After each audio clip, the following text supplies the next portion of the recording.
Hello, Nick Friendly from The Cricketer. Just had the opportunity to speak with Alex Hartley and Cath Dalton from Multan Sultans out in Pakistan. As we head into the knockout stages of the PSL. They were both on great form. Obviously, the spin bowling coach and the seam bowling coach at the franchise, sort of blazing a trail as the first female backroom coaches the PSL's ever seen, working under Hijab Zahid, who's the first female GM that the PSL has ever seen. And we just spoke about their experiences, how they'd found it. I guess also sort of their backgrounds within the women's game. I mean, Cath has been coaching for a decade and more. Obviously, Alex Hartley has been a very prominent broadcaster since her retirement. Obviously, won the World Cup as a player in 2017. So yeah, it was great to speak to them both in their Karachi hotel room ahead of the knockout phase. Before we get to the chat, just a reminder as well, the English county season is almost upon us, and the English regional season as well. Obviously, from a women's perspective, and we will have full coverage of that and exclusives, which you can access on the Cricketers website for just £3.99 per month.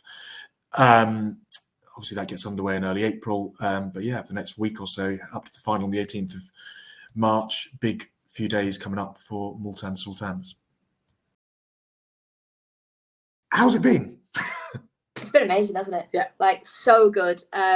From my side, there was a little bit of apprehension before I got here. Obviously, I've been to Pakistan before, but I wasn't sure how I would be received in a men's environment or a men's world.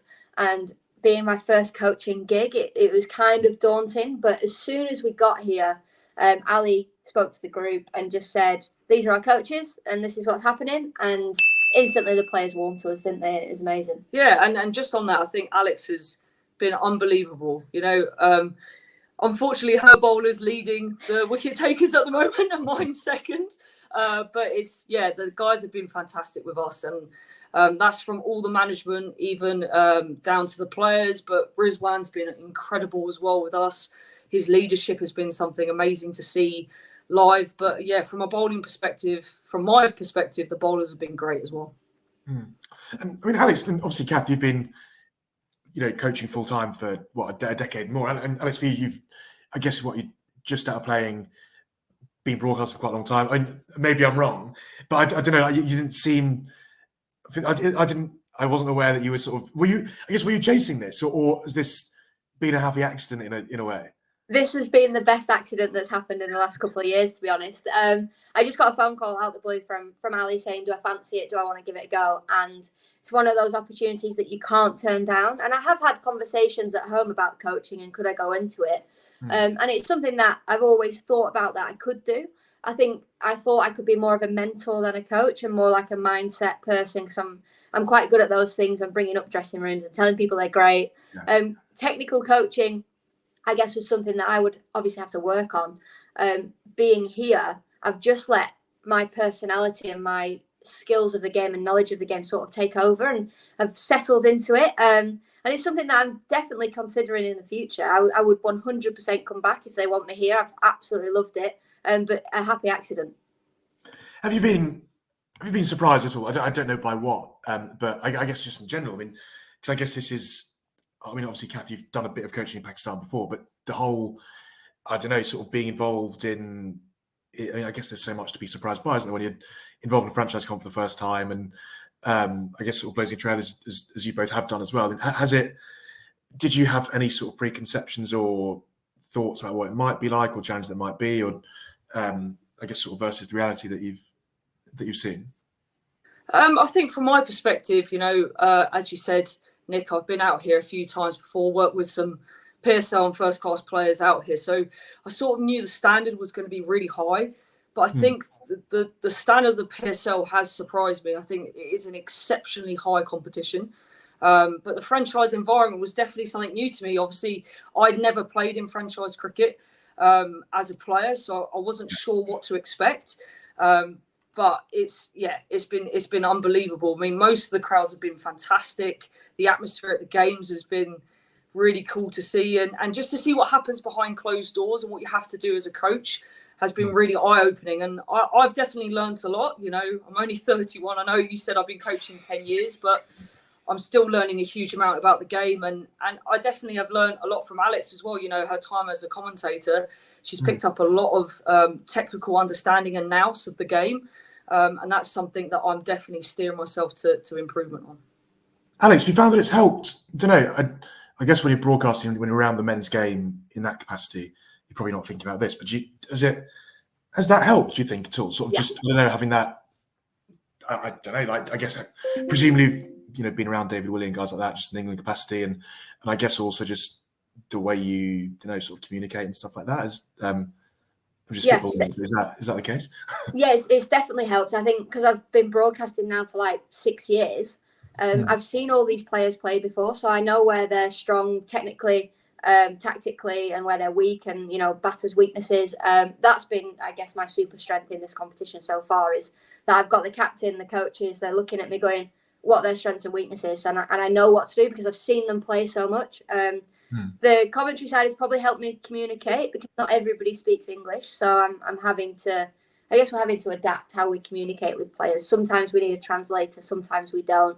You have to slow things down. You know, we've got one lad in this team that you lose him after 3 words. You know, so you got to make sure your 3 words are good 3 words. But yeah, without a doubt, commentary has helped me in this role because I've seen all the internationals, all the locals, all the guys that play for Pakistan. You know, I've just got back from a 50 over World Cup where I followed Pakistan a little bit. So yeah, it's definitely helped. So obviously, summer's cleaning up. Go on, what have you done? First and foremost, we've built a friendship. You know, we've got a friendship. We get on really well. We've got that trust. We sat down on day one with David Parsons as well, and sort of asked all the bowlers, you know, what are their strengths, what are their weaknesses, what do you want us to keep an eye out on? And his only thing was his drive through the crease. You know, is he driving his back leg well? And for me now, that's just little reminders. Whether it's I'm telling him to bowl back of a length means you're naturally going to drive through the crease a little bit more, or just say, come on, keep driving. A big thing is I say that's lazy. Stop being lazy. Like, work hard. Bowling spin should make you sweat. So yeah, I think just building that trust and that friendship, and then now he respects. So he respected from day one, to be honest. But now, you know, we sit and talk cricket for 10 minutes, but then we sit and talk everything else for 45 minutes. So, you know, he can have a good game, a bad game. And for me, nothing changes because I've also been through it as a player. I'm trying to think, obviously you're at Welsh Fire in the 100, but would you have come across, because Sam was at Originals last year, wasn't he? Did you ever cross paths before? Or? No, so I said to him, I was like, you played in the 100? And he said, yeah, at Manchester. And I was like, I've obviously commentated on him before because I follow Manchester around most of the time. He had a different haircut. I said, he looked like a totally different bloke. But I spent the whole Big Bash commentating as well, so I'd seen him in the Big Bash. So I recognised him from 2 minutes ago, but I didn't recognise him from the 100. Well, what was I going to say? So you mentioned David Parsons. I mean, I was out there 4 years ago at the Turin Academy, and I worked with, not in a coaching capacity technically, but it was a spin camp, and I grew up bowling left arm wrist spin, and so I spent hours in the nets bowling left arm wrist spin with face that crap, and obviously spent a week with David. And I was messaging him when I saw that he was going back out there, and I don't know, there was that lovely, I guess, sort of like reunion for him and Faisal. And how impressed you've been by, not by David, by Faisal. I mean, you know, it's not. I mean, as I know from my own experience, it's not the easiest thing to bowl, and I guess it's not easy for anyone to come in as a 20-year-old spinner into a franchise comp where I guess traditionally the players are all pretty good players of spin, and the grounds are pretty small, and the decks are sort of not there to help you. And I don't know what's been like getting to know him and watching his success. Amazing. You know, I think first and foremost, David has this friendship with him that, you know, is incredible. David, for me, I've learned so much of him, but Faisal is an unreal bowler. You know, his best ball is probably the best ball we've got in this competition. He bowls the most stupid discipline that you can bowl in cricket. You know, not only you're a leg spinner, you're a left arm wrist spinner, turning the ball back in towards a right hander. You don't really have much going in your favour, but his super strength is the ability to turn the ball, and he can turn the ball on any surface. You know, he made his debut and he bowled so well. Yeah, it was fantastic, absolutely fantastic. Just a really exciting talent, isn't he? Yeah, and I think for me, his attitude of wanting to learn, wanting to get better, wanting to play. You know, I'll text him if we're playing on a spinning pitch saying, just be ready for tomorrow. He's like, I'm always ready. Don't you worry about me. You know, he's itching to play more. And I have absolutely no doubt in the next 2 years, he'll be a main spinner in this team. Like just for the record, it's a great thing to bowl.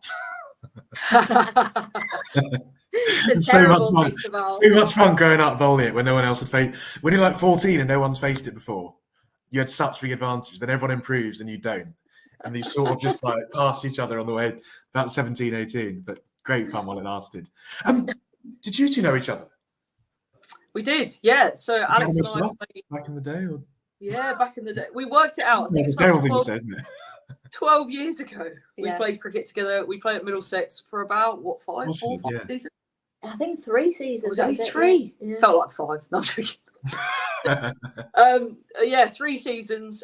We had a great time. Actually, we were going through some fond memories at dinner the other night of our playing days. So, yeah, it's pretty cool to be reunited, and we struck up a pretty good friendship here. It's been lovely because we were never really close friends when we played together. You know, we were 2 completely different personalities when we were playing together, and we've obviously both grown up. I've apologised for being a dick in the dressing room or whatever, but we've struck up this friendship, and I've never deleted a picture off my phone in my life. So it was so nice to go through all the photos. I've got selfies of Cat that I'm not even in, and I'm like, worried, Nick. But no, we've definitely got a friendship that will now last forever. Absolutely. And so I guess on that, I mean, you obviously have very different playing careers, but I don't know, like when you look at the women's game, the way the women's game's grown in the UK as much as anything else, I mean, I guess you two are sort of both very much examples of where it has changed, and I guess you're both doing things that 10 years ago, let's say, if your career's been 10 years earlier, you might not be doing, if that makes sense. I mean, I don't know, like, obviously a lot was made of sort of the trailblazing at the start of this competition, which presumably feels quite just like normalised now. But on that point, I mean, I don't know, is that a nice thing to look at and sort of be able to trace back to Middlesex when you were, you know, when the county game was completely amateur, pre-regional stuff, I guess 10, 12 years ago, pre-central contracts, let alone, you know, winning the World Cup, coaching professionally, all that stuff. Like, I don't know, like, is that nice to look back on?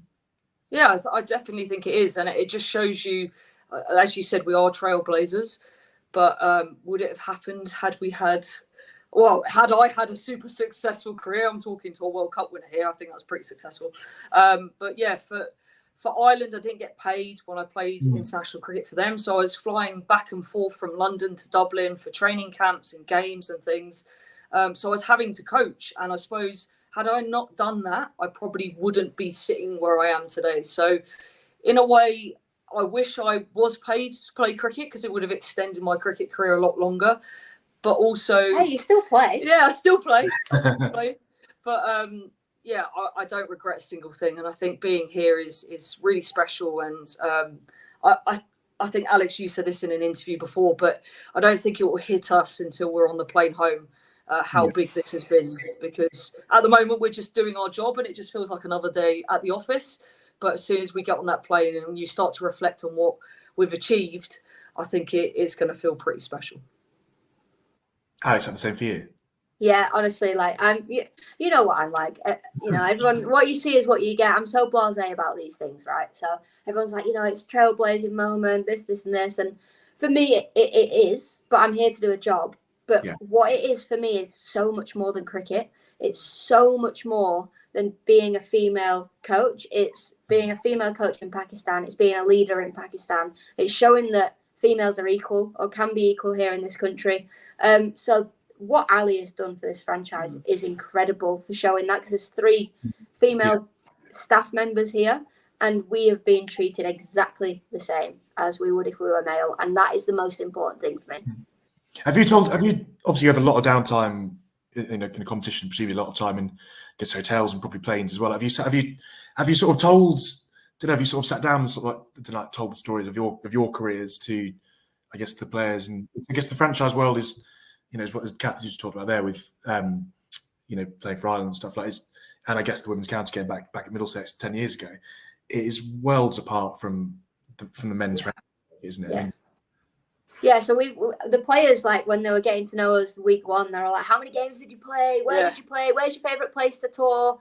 How many games did you play for England? How many wickets did you take? What was your economy? And like everyone just wants to know everything about your career. I've Googled you, I've put you on my TikTok, and everyone's just been so welcoming. I cannot praise this environment enough. Yeah. Well, after you get. No, it just doesn't feel like a franchise environment at all. It actually feels, and I know it's cliche to say, but it does feel like one big family. The guys have just been unbelievably receptive to us. But also, I feel like they've opened up a lot to us because Alex and I's style, although, as she said earlier, we are different characters. We do have that rapport and that care for players. So when they're having a good day or a bad day, our attitude towards them doesn't change. We stay very consistent through the middle. And I think that's really important in a franchise environment. And I think that's possibly why they've been so open to us, is because we're like a support network for them. Yeah. And I guess the nature of franchise cricket is that presumably even as sort of backroom skills coaches, I guess the role is almost more about support than it is about technical stuff, because there's only so much you can do to tweak someone's action mid-com. Yeah, we've not done any of that. Like for me, I've done no technical work. It's technical reminders, no technical work, no changes. It's being that support network. So yesterday on a spinning pitch, Faisal didn't play. And so he got the tap on the shoulder from Rizzy and said, we're going extra seamer. And I could see him because he was ready. He had his shirt on, his jumper on, he was ready. And I just went and sat next to him. He was on the foam roll and I sat there and I didn't say anything. I just sat there. And I said, are you okay? He said, I said, are you okay? So you always got to ask twice. I'm a big believer in asking people twice if you're okay. Yeah. And we just sat there and there wasn't much conversation, but he knew that I know exactly how he's feeling. And then he started to open up and say how he was feeling and this, that and the other. And, I think it's really important to be like that as a coach so players trust you. And also I think when you've had a career where you've experienced those things, when you have been dropped from a team and you've sat on the sidelines or you've gone on tour, you haven't played as much as you wanted to. I know both of us have had that.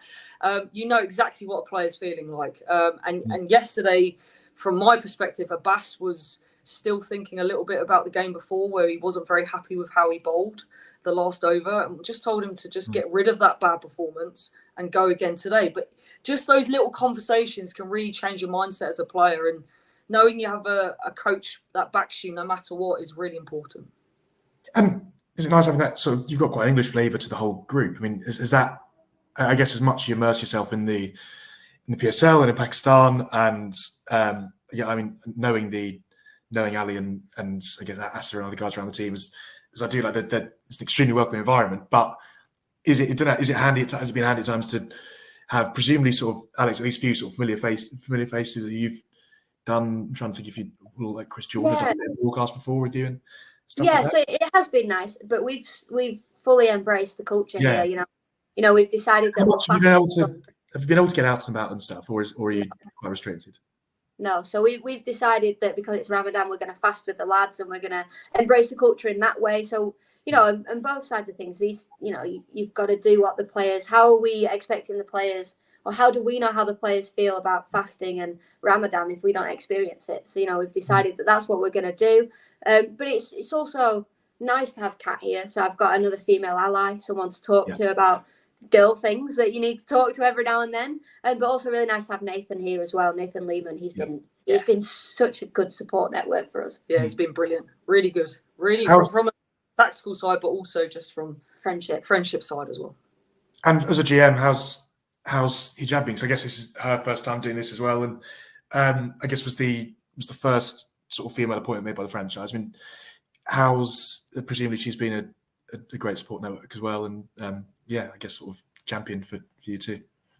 Yeah, she's done a fantastic job. It's never easy, I think, in any franchise environment to come in and be GM for any men's professional setup. So she's done amazingly well. Everything's just run so smoothly, hasn't it? She's made our job so simple by making everything else in place for us. So no, she's a really strong, powerful woman, and it's been great to get to know her as well. And finally, I mean, I guess obviously this would be a great experience regardless, but presumably it helps that you're flying on the field as well. Has that been? I don't know. Like, I guess you've got a big week coming up. Huge week coming up, massive week, because not only that is we'd lost a few games and we'd lost them closely, but franchise cricket is so, like, momentum comes into it so much. And I was worried that we'd sort of lost that momentum. You know, we went from playing 5 games in 8-9 days to playing on a Tuesday and not till Sunday, and then we lost, and you go, right, okay, we've got to try and reboot. But yesterday's win was so dominant that, you know, I've got that feeling we're back. You know, we're back in the game. We've got the eliminator coming up tomorrow, and then we'll see what happens. But big week, today off for the players. They can all just relax, chill, put their feet up, and we'll see what happens tomorrow.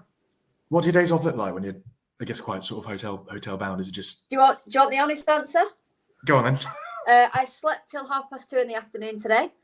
I got up, I went and sat in the sun for 15 minutes and had a chat, and I'll probably have a nap. And now we're talking to you, Nick. So yeah. I should leave you to it. It sounds like you've got really important stuff to get back to. Obviously, high level prep going on for tomorrow. Obviously, we've got the bowlers, batters meetings and things like that to come. They'll come tomorrow and we'll do a little bit of work. But honestly, it's just chill time. Do what you want. Hang around with Cat. You know, I'm pro sleeper, so I've been sleeping a lot. I've stayed on English time the whole time I've been here, which is pretty impressive, to be honest with you. I was going to say, yeah. I mean, I think I'm still in Indian Test match time from the last month. Can't sleep past 4 o'clock in the morning.